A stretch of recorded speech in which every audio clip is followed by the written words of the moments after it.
حضرت صدیق اکبر رضی اللہ عنہ ایک روز چلتے پھرتے مدینے میں یہودیوں کے محلے میں پہنچ گئے۔ وہاں ایک بڑی تعداد میں یہودی موجود تھے اور اس روز یہودیوں کا بڑا عالم فنحاس اس اجتماع میں آیا تھا۔ حضرت صدیق اکبر رضی اللہ عنہ نے فنحاس سے کہا، اے فنحاس، اللہ سے ڈر اور اسلام قبول کر لے۔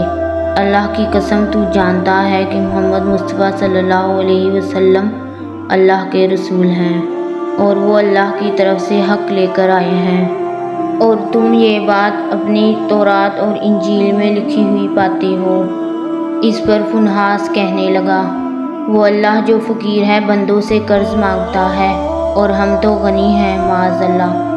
غرض فنحاس نے یہ جو مذاق کیا تو قرآن کی اس آیت پر معاذ اللہ اللہ کا مذاق اڑایا کہ ایسا بھی کوئی ہے جو اللہ تعالیٰ کو اچھا قرض دے۔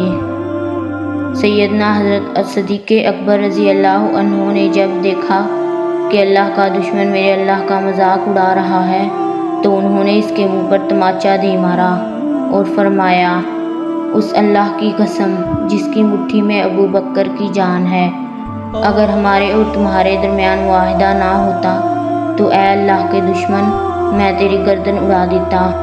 فنحاس دربار رسالت مآب حضرت محمد مصطفیٰ صلی اللہ علیہ وسلم میں آ گیا اور اپنا کیس آپ صلی اللہ علیہ وسلم کی خدمت میں پیش کیا۔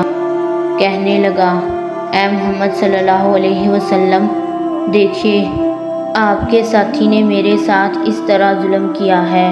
رسول اللہ صلی اللہ علیہ وسلم نے حضرت ابو بکر صدیق رضی اللہ عنہ سے پوچھا، آپ نے کس وجہ سے اسے تھپڑ مارا؟ تو صدیق اکبر رضی اللہ عنہ نے عرض کیا، یا رسول اللہ صلی اللہ علیہ وسلم، اللہ کے دشمن نے بڑا بھاری کلمہ بولا۔ اس نے کہا، اللہ فقیر ہے، معاذ اللہ، اور ہم لوگ غنی ہیں۔ اس نے یہ کہا اور مجھے اپنے اللہ کے لیے غصہ آ گیا، چنانچہ میں نے اس کا منہ پیٹ ڈالا۔ عزیز دوستو، یہ سنتے ہی فنحاس نے انکار کر دیا اور کہا، میں نے ایسی کوئی بات نہیں کی۔ اب صدیق اکبر رضی اللہ عنہ کی گواہی دینے والا کوئی موجود نہ تھا۔ یہودی مکر گیا اور باقی سب یہودی بھی اس کی پشت پر تھے۔